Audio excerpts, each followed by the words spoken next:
Here, Lee, time for breakfast. Oh, what? What that look? That's enough for the wounded, right? Daughters-in-law that don't work are like pigs, right? My mother-in-law said mockingly to me, who was unable to do housework because of a broken wrist. What she held out before me was, to my surprise, food scraps. A plate of banana peels, fish bones, coffee grounds, etc., all jumbled together. I glanced at my husband, who was pretending not to notice and eating a delicious-looking piece of boiled fish. This is just too much. When I raised my voice in protest, my husband put down his utensils and said, Mom is right, isn't she? If you can't do the housework even though you're a housewife, you don't deserve to exist. I was blindsided by his words. My husband and mother-in-law ignored me and resumed eating happily together. I felt miserable, and at the same time, a thought occurred to me. My name is Lee, and I will be 40 years old this year. I'm a stay-at-home mom. I used to live with my husband Ben and our son, who is in 6th grade, in a rented apartment. Currently, we live with my mother-in-law at their house. When we first got married, we lived separately from my parents-in-law in close proximity. But when my father-in-law passed away last year, we started living together. This was Ben's suggestion. My mother-in-law is still very active and does not need nursing care. However, Ben thought it would be lonely to live alone in a big house, so he decided to move in with her. I didn't feel particularly bad about moving in with her. We used to go back and forth a lot before we moved in together, and since her house is in the same school district, I was in favor of moving in with her. And my parents' house is far away, but my brother and his wife live with them there, so there was no problem. Finally, we started living together. My mother-in-law was very supportive of the housework and shared it with me. My son seemed to like my mother-in-law, and I often saw them playing together. To be honest, I was relieved. I was still anxious. I wondered if we would be able to get along even though we were family. That's what I thought. However, when I opened the door, life together was going well. I was glad I took Ben's suggestion. I thought so. But it was 3 months after we started living together that I first felt a sense of discomfort. Mom, I'm sorry. I'm cooking today, so can I ask you to do the laundry? I asked in my usual tone. I'm not feeling well today. I will leave it to you. With that, my mother-in-law plopped down on the sofa and started watching a variety show. I guess there are days like that. I did as I was told and did all the chores. However, the next day and the day after that, my mother-in-law did not do any housework. In the beginning, she would say, I have to go out now. She gave various reasons, such as I'm busy with my things, but gradually, that stopped and she began to take it out on me for no reason at all. I thought it was a little strange at this point, but I did not protest strongly. Up to this point, I have been doing all the housework for 3 people by myself. Although, the addition of my mother-in-law had increased the number of household chores for 4. I did not consider it a particularly heavy burden. But I was naive. She took advantage of the fact that I didn't say anything to her, and she gradually showed her true colors. Lee, I told you to wash all my shoes, didn't I? I also told you to go sell my old clothes. And I asked you to send out my summer greeting cards to all my friends. Why didn't you finish them at all? Oh, I'm sorry. Yesterday and today, we had the parents' meeting of my son's baseball team. When I replied, my mother-in-law glared at me and became angry. Don't make excuses. Just do it now. If you don't go to bed, it will be done by the end of the day. That day was the beginning of my mother-in-law's abuse of me. I was perplexed by the drastic change in her attitude from when we first started living together. And yet, She was still the same kind and good grandmother to my son, so I didn't understand what was going on. I wondered why this had happened and decided to talk to Ben about it. But Ben said, I think it's your fault for being so slow. He would only say in half-jokingly. One day, after such a situation had continued, it was the day when, after a while, my son was on a school trip. The day went by quickly, as I was thinking about whether he was having a good time and whether I hoped he came back without any injuries.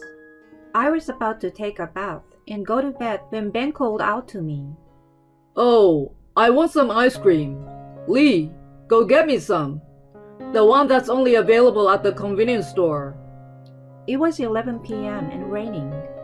What? If you want ice cream so bad, why don't you just go get it yourself? As I said this, Ben suddenly shouted out loud, I told you to go! Why can't you listen to me? I had never seen Ben yell before, so I froze in surprise and couldn't move. Then my mother-in-law came after me. You're so cocky, even for a daughter-in-law. You should have just gone shopping like he told you. I was so exhausted by their stares that I put on a jumper over my nightclothes and ran out of the house. It was dark outside, and the rain beat hard against my umbrella. I shrank back to avoid getting wet as much as possible and headed for the convenience store. How did this happen? The convenience store was about 10 minutes away from our house, but that was only if I rode my bicycle. It was raining, and I couldn't ride my bike, so it took longer than that. By the time I finally arrived at the convenience store, my pants were soaking wet. I bought an ice cream and left the convenience store. I can't wait to go home, and I want to take a bath again. With these thoughts in mind, I walked faster than when I first arrived. I could see my house soon. That's when it happened. I was sprayed by a car coming from behind, and I jumped in surprise. I quickly put my right hand on the ground. It was a mistake. I felt pain in my wrist like I had never experienced before. As it turned out, I had broken my right wrist. I rushed to the emergency room where I was treated and told that I had broken my right wrist. After treatment, I looked at my phone and saw that I had received a large number of calls from Ben and my mother-in-law. I rushed to call Ben. Hello, Ben. I broke my wrist. I'm at the hospital. Then, Ben opened his mouth and said, Where's the ice cream? What? Oh, ice cream? Sorry, it melted. Normally, I would have thought he would be worried by my health, but he quickly responded, What? What that? I was looking forward to it. You can't even go shopping properly. With that, Ben hung up the phone. I was going to ask him to pick me up. I called Ben several times after that, but he never answered. I called a cab and went home alone, half crying. When I arrived home, both my mother-in-law and Ben were already asleep and did not greet me. I wanted to talk to Ben, so I went to our bedroom. I noticed a sign on the door. Dear Lee, do not open the door. Do not wake me, it said. Feeling miserable, I took a shower and fell asleep alone on the living room couch. The next morning, I awoke to the sound of my mother-in-law's voice. Honey, you are disturbing me by sleeping here. Here, I made you breakfast. Go eat it. You can't do your chores anyway, can you? My mother-in-law pulled me by the arm and I sat up. I couldn't understand what was going on because I had just woken up from sleep, but I wondered if my mother-in-law was concerned about me in her own way. At the dining table, Ben was already there in a suit, poking a boiled fish. Here, Lee, breakfast is ready. What was presented to me was food scraps. A plate of banana peels, fish bones, coffee grounds, etc., all mixed together. Oh, what is it? What's that face? Isn't this enough for the injured? A wife who doesn't work is like a pig, right? My mother-in-law laughed at me mockingly. I glanced at my husband, who was pretending to be normal and eating some delicious-looking boiled fish. Why don't you cover for me? Why do you give me such a hard time? This is just too much. When I finally raised my voice in protest, my husband quietly put down his utensils and said, My mother is right, isn't she? If you can't do the housework even though you're a housewife, you don't deserve to exist. My mother-in-law and Ben looked at each other and laughed. I was stunned and unable to say anything. But Ben and my mother-in-law continued to press me. I'm not sure if she had broken a bone in the first place. That's why I don't like young women these days. Yes, that's right. And it's because of her bad behavior that she breaks her bone. Their voices became distant. Then I felt my head heat up and then cool down. I've reached my limit. I couldn't take it any longer. Do you think you can get away with treating me so roughly and saying such crazy things? I will get even. I decided and stood up, holding the plate with the garbage on it. But what would be the most effective way? I had no idea, since I had never tried to get back at anyone before. For now, gathering information, I guess, I began to investigate their weaknesses. By doing housework with my broken hand, I searched all over the house while my mother-in-law and Ben were out. I also hired a detective and began to investigate the two of them there. I thought it would be foolish to lose my savings from my bachelorette days by doing this, but if I was going to do it, I wanted to do it thoroughly. I recorded the terrible things that Ben and my mother-in-law had done to me, and waited patiently for the right moment. When my broken bones had almost completely healed, the time for payback came.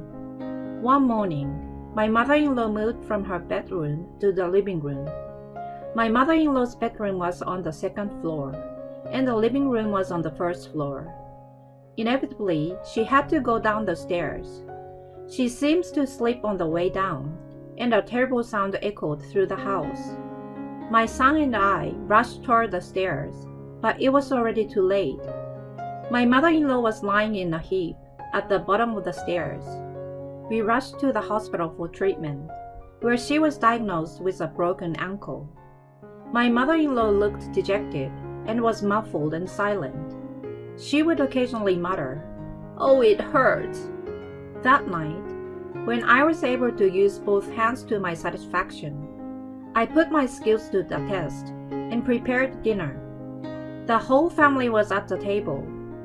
It was a disaster, wasn't it? Mother, please cheer yourself up with delicious food. I smiled and put the food in front of my mother-in-law. My mother-in-law's face turned pale, clearly upset. What the hell? Stop harassing me! I'm injured! What I served as her supper was food scraps, banana peels, fish bones, coffee grounds, and various other garbage were mixed together and added on top. I decided to return the favor that my mother-in-law had done to me before. Harassment?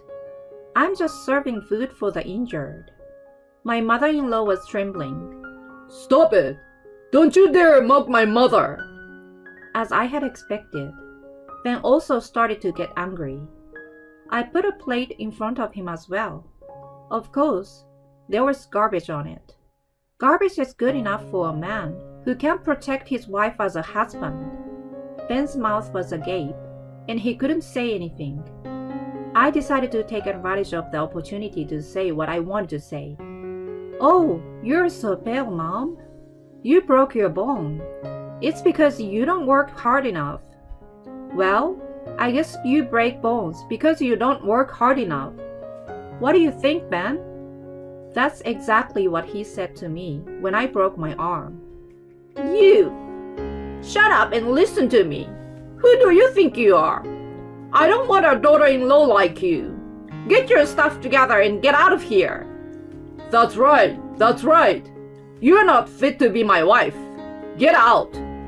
I did as I was told, packed my bags, and left home. I was willing to get a divorce. They wanted me to leave my son behind, but I adamantly refused. It would be bad for my son's upbringing if he stayed in a house like this. I decided to evacuate for the time being.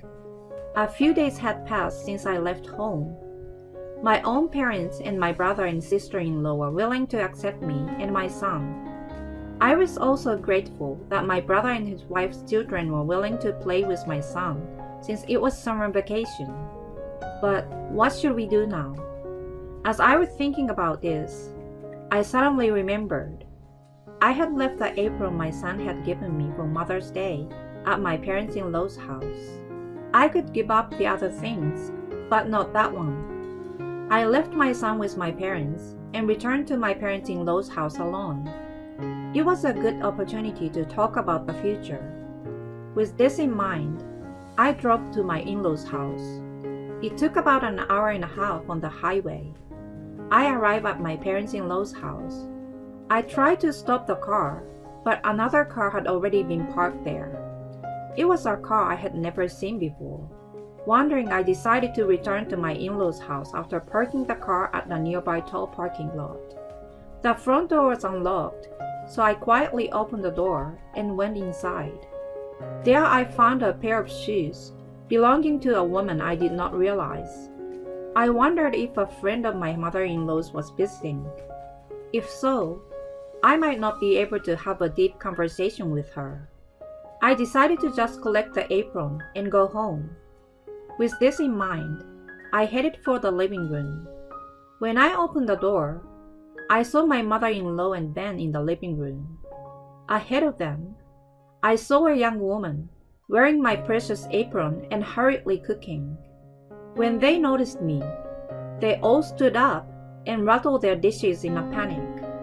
I, on the other hand, was extremely calm. You are Ben's mistress, aren't you? I know who you are. When I said this, the woman looked so surprised that she jumped up and said, "How do you know?" Yes, I knew Ben was cheating on me. I wanted to know why Ben, who had been so kind to me until then, had suddenly become so harsh. So I asked a detective agency to investigate. And there it was, the evidence of an affair.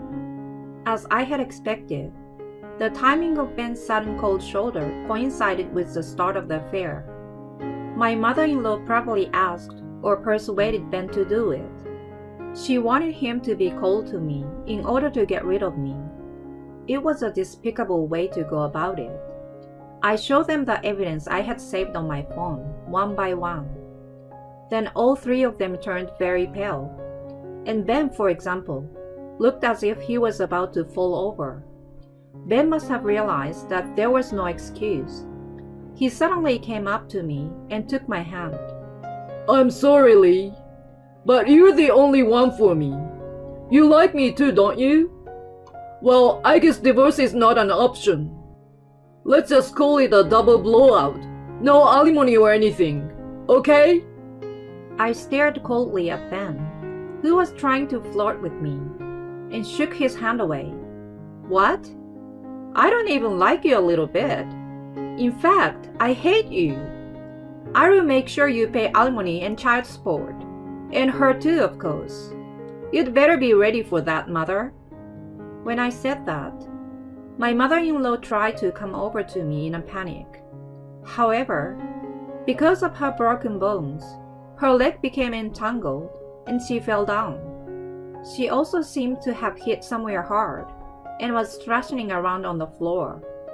I don't know what she's doing.